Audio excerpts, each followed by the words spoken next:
होता क्या है? कंज्यूमर एक इंसान होता है जो क्या पहले यूनिट पे जब मार्जिनल बढ़ा तो टोटल भी बढ़ा।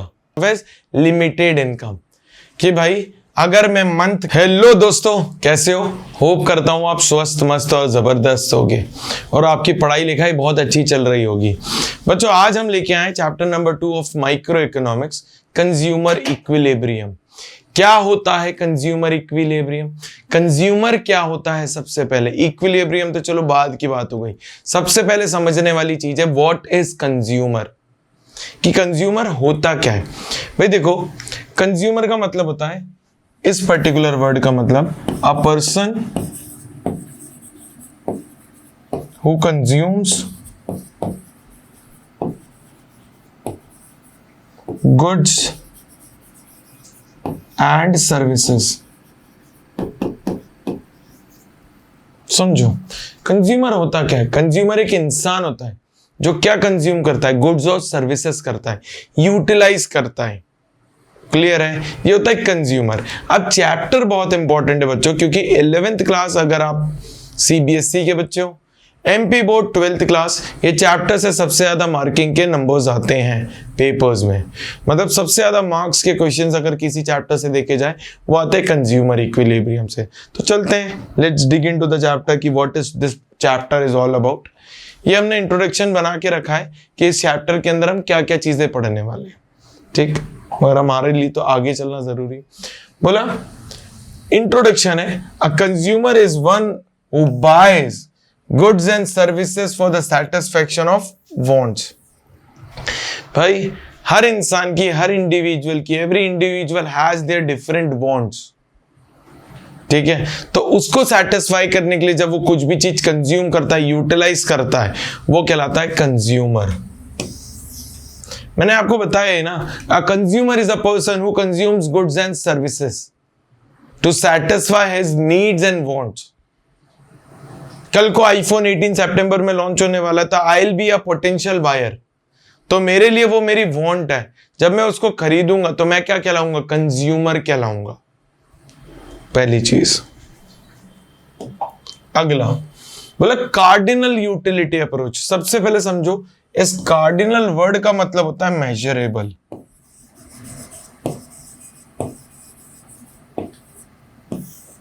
क्या होता है इस कार्डिनल वर्ड का मतलब? मेजरेबल। जब आप इसको मेजर करते हो, मेजर कैसे?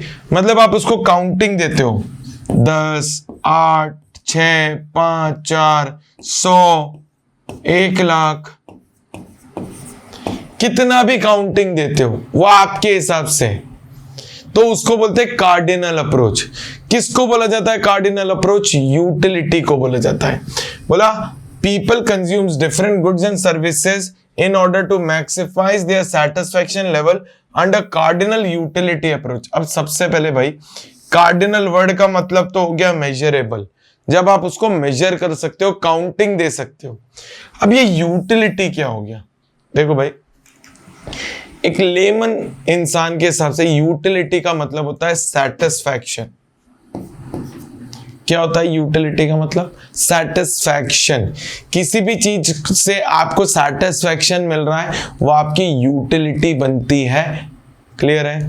हम सेटिस्फैक्शन वर्ड को रिप्लेस कर सकते हैं यूटिलिटी से, कुछ गलत नहीं होने वाला, बिल्कुल। मतलब अगर हम इंग्लिश टर्म्स में हमारे सेटिस्फैक्शन की जगह हम यूटिलिटी वर्ड यूटिलाइज करने लग गए ना, तो वो भी एक करेक्ट कहलाएगा, वे ऑफ एक्सप्रेसिंग थॉट्स।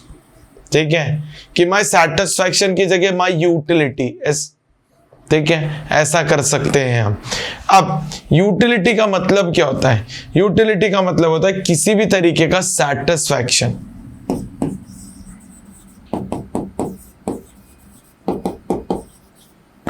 क्या कहलाता है? सेटिस्फैक्शन, गेन करना यूटिलिटी होती है।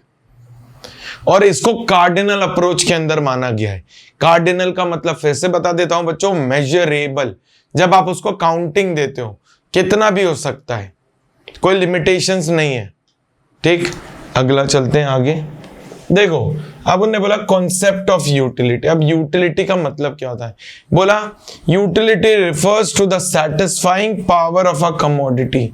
जब आपकी इच्छाएं सेटिस्फाई हो जाए, वांट्स सेटिस्फाई हो जाए, उसको क्या बोला जाता है? उसको बोला जाता है यूटिलिटी।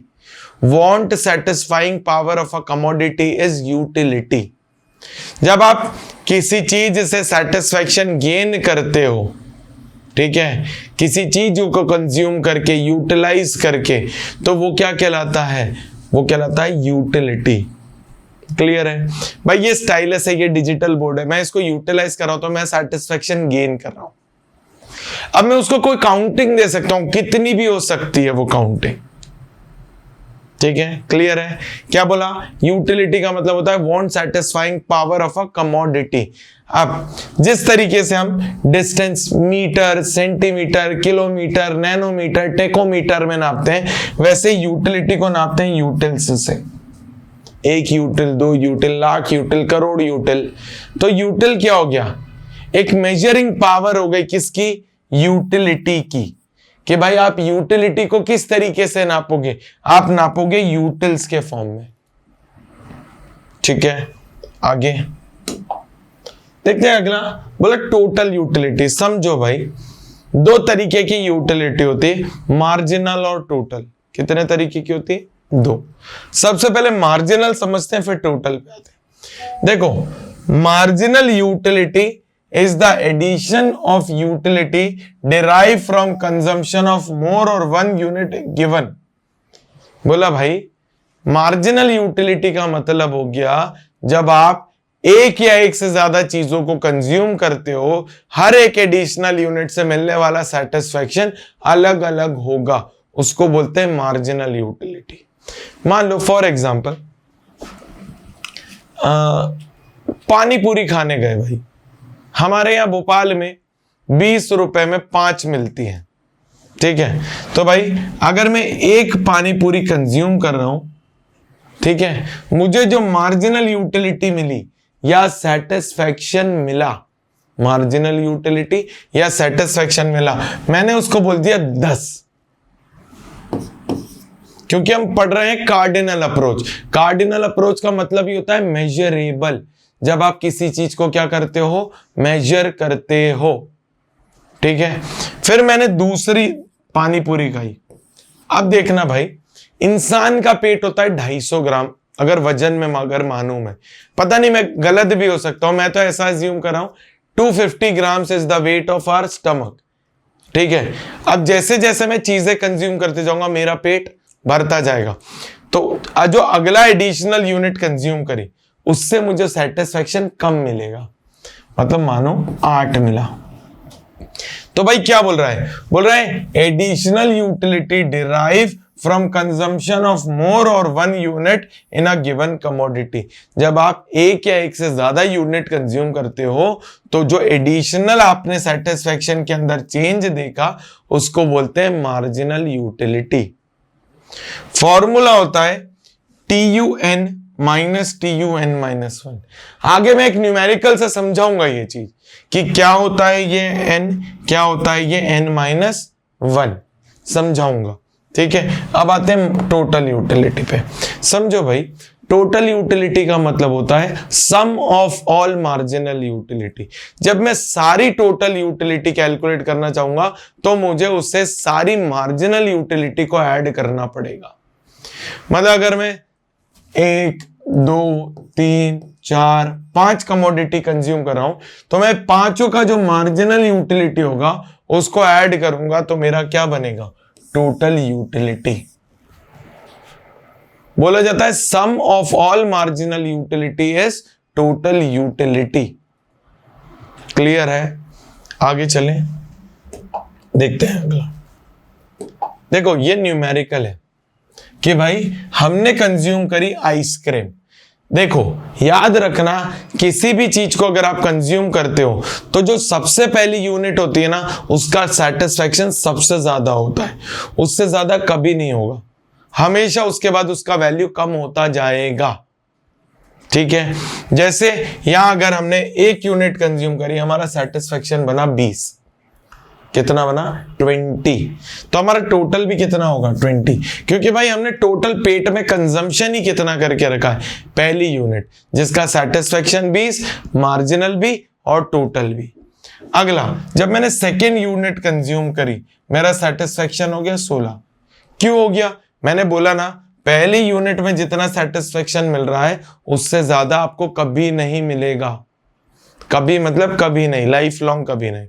दूसरी का हमेशा कम होगा, तीसरी का और कम, चौथी का और कम, पांचवे का और, छठवें में नेगेटिव। अब देखो, अगर मैं सम की बात करने जाऊं, पहले पे तो 20 था, दूसरे पे हो जाएगा 20 + 16 जो हो जाएगा 36, तीसरे पे हो जाएगा 20 + 16 + 10 जो हो जाएगा 46, 20 + 16 + 10 + 4 ये हो जाएगा 50, 20 + 16 + 10 + 4 + 0 ये भी हो जाएगा 50। जब मैं 50 में -6 और मतलब पूरी वैल्यू को प्लस करूंगा तो मेरा आ जाएगा 44। अब इससे ये समझ में आया, मार्जिनल कॉन्स्टेंटली गिरता जाएगा। वही टोटल हमारा पहले क्या होगा, बढ़ेगा, फिर क्या होगा, गिरने लगेगा। क्लियर है? इसको आगे ग्राफ से भी रिप्रेजेंट करा है, देखते हैं ग्राफ में। देखो ग्राफ में यह समझा है, ये जो कर्व है ये टोटल यूटिलिटी की कर्व, ये जो कर्व है ये मार्जिनल यूटिलिटी की कर्व। देख रहा, अगर मैं यहां रिलेशन समझाने जाऊं, relationship between total and marginal, तो याद रखो पहले यूनिट पे जब मार्जिनल बढ़ा तो टोटल भी बढ़ा, मार्जिनल गिरने लगा तो टोटल बढ़ रहा है, but at a diminishing rate, गिरते हुए दर से। जब मार्जिनल यूटिलिटी 0 हो गई, टोटल यूटिलिटी मैक्सिमम हो गई, इसको बोलते हैं पॉइंट ऑफ सैटिटी या मैक्सिमम या saturation point. Marginal utility negative हो गया, टोटल यूटिलिटी गिरने लगा, बट रिमेन्स पॉजिटिव। बच्चों एक 4 नंबर का क्वेश्चन आता है, explain relationship between total utility and marginal utility, तब आपको ये चीज लिखनी पड़ेगी। यहां देखो, देख के रखा है, क्या बोला? देखो अगर मैं सिंपल समझाऊं तो जब मार्जिनल यूटिलिटी इंक्रीज होता है तो टोटल यूटिलिटी भी इंक्रीज होता है, पहला पॉइंट। मार्जिनल यूटिलिटी डिक्रीज होता है, टोटल यूटिलिटी इंक्रीज होता है, but at a diminishing rate. अगला, मार्जिनल यूटिलिटी 0 होती है, टोटल यूटिलिटी मैक्सिमम होती है। क्या बोला? मार्जिनल यूटिलिटी जब 0 होगी, टोटल यूटिलिटी क्या होगी, मैक्सिमम।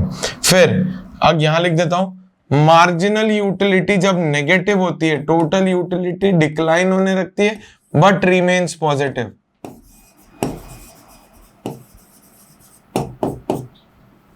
क्या हो गया? But remains positive. कोई डाउट हो तो बताओ, नहीं आगे चलते हैं। देखो अगला बोला law of diminishing marginal utility, इसके लिए हमें वही चलना पड़ेगा न्यूमेरिकल पे। देखते हैं,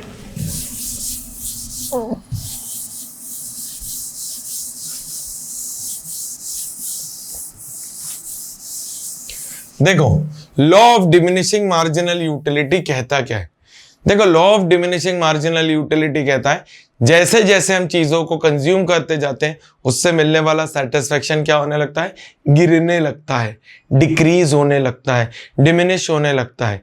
अब देखो लॉ ऑफ डीएमयू समझो, हमने 1 यूनिट कंज्यूम करी, सेटिस्फेक्शन 20, 2 करी 16, 3 करी 10, 4 करी 4, 5 करी 0, 6 करी -6।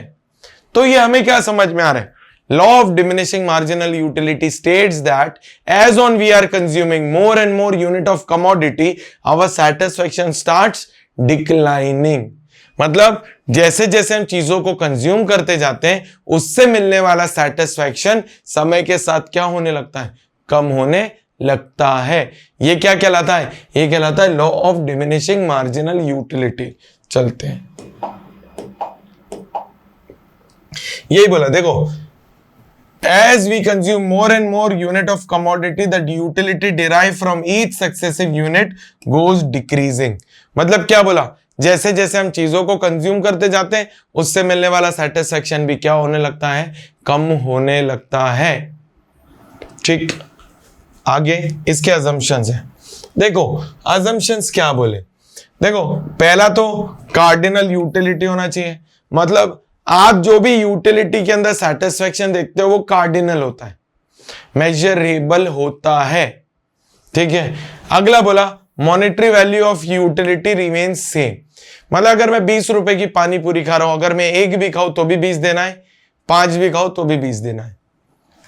कंजम्पशन रीजनेबल कमोडिटी का क्वांटिटी का होना चाहिए, क्या होना चाहिए, रीजनेबल क्वांटिटी। रीजनेबल क्वांटिटी का मतलब ऐसा नहीं कि मैं 100 200 500 की खाने बैठ जाऊं, पागलों जैसे खा रहा हूं। रीजनेबल क्वांटिटी होना चाहिए, क्योंकि हम लोग रैशनल है। रैशनल मतलब ऐसा कंज्यूमर जिसका सोचने समझने की पावर एक नॉर्मल ह्यूमन बीइंग की तरह है।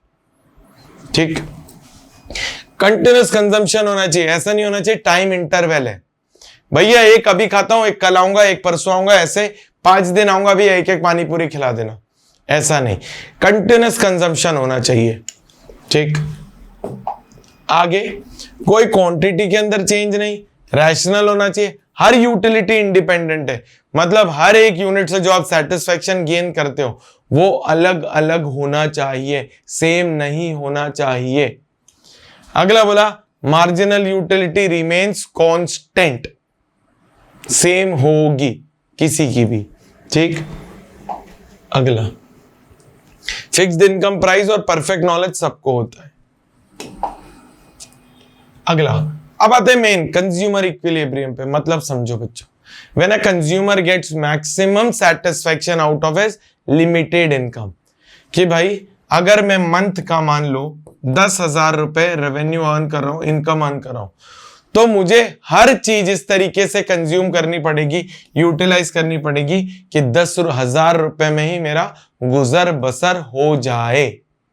कितने में हो जाए, 10,000 रुपए में ही। ठीक है, क्लियर है। तो मैं अगर मान लो मेरा रेंट भी, मैं घर भी ऐसी जगह लूंगा जहां मेरा 10,000 के अंदर रेंट हो, मैं ग्रोसरी भी उतनी ही लूंगा जो मेरे 10,000 के अंदर आ जाए, तो मुझे इस 10,000 का इस तरीके से यूटिलाइजेशन करना है कि हर चीज में मुझे जो सेटिस्फेक्शन मिल रहा है वो क्या होना चाहिए, मैक्सिमम होना चाहिए, सबसे ज्यादा होना चाहिए। ठीक है, अगला consumer equilibrium in case of single commodity. देखो इधर एक फॉर्मूला होता है, marginal utility equals to price. Pen की थिकनेस थोड़ी सी बड़ी की जाए, देखो क्या बोला, marginal utility equals to price, MU equals to price, marginal utility equals to price होता है। देखो भाई एक चीज समझना, आप कोई भी कमोडिटी खरीदते हो तो आप उसका एक सर्टेन प्राइस पे करते हो, तो वो प्राइस क्यों आप उतना पे करते हो, क्योंकि उससे आपको उतने अमाउंट का सेटिस्फेक्शन गेन होता है। क्लियर है। अगर मैं 20 रुपए की पानी पूरी खाने जा रहा हूं, 5 पानी पूरी खा रहा हूं, तो मुझे सेटिस्फेक्शन भी 20 रुपए के हिसाब से ही होता है। क्लियर है, ठीक, वो होता है। अगला यूटिलिटी क्या बोला जाता है, consumer equilibrium in case of two commodity. Formula होता है भाई, marginal utility of X upon price of X, marginal utility of Y upon price of Y. ये क्या है, marginal utility of X upon price of X equals to marginal utility of Y upon price of Y. देखो जब एक commodity से मिलने वाला satisfaction और प्राइस सेम, दूसरे कमोडिटी से मिलने वाला भी प्रोडक्ट मतलब सेटिस्फेक्शन और प्राइस सेम, किसके, मार्जिनल यूटिलिटी के, उसको बोलते हैं law of equi marginal utility. जब दो प्रोडक्ट से आइडेंटिकल प्राइस और आइडेंटिकल सेटिस्फेक्शन मिलता है उसको बोलते हैं law of equi marginal utility. अगला ऑर्डिनल अप्रोच। ऑर्डिनल अप्रोच तो अगली क्लास में करेंगे बच्चों, ठीक है। इसी के साथ जाते जाते अपील, हमारे चैनल को लाइक शेयर सब्सक्राइब करके जाइए। जिस तरीके का प्यार और मोहब्बत 25-26 बैच ने दिया था, मैं उम्मीद करता हूं यही चीज 26-27 वाला बैच भी मुझे देगा। प्लीज हम आपके प्यार और मोहब्बत के बहुत ज्यादा आतुर हैं, चाहिए हमें आपका प्यार। आप हमें जिस तरीके से अभी पुराने बच्चों ने जो हमें प्यार और मोहब्बत दिया, तो प्लीज आप भी हमें दीजिए। हमारे चैनल को लाइक शेयर सब्सक्राइब करिए और हमें इसी तरीके से मोटिवेट करते रहिए। Thank you.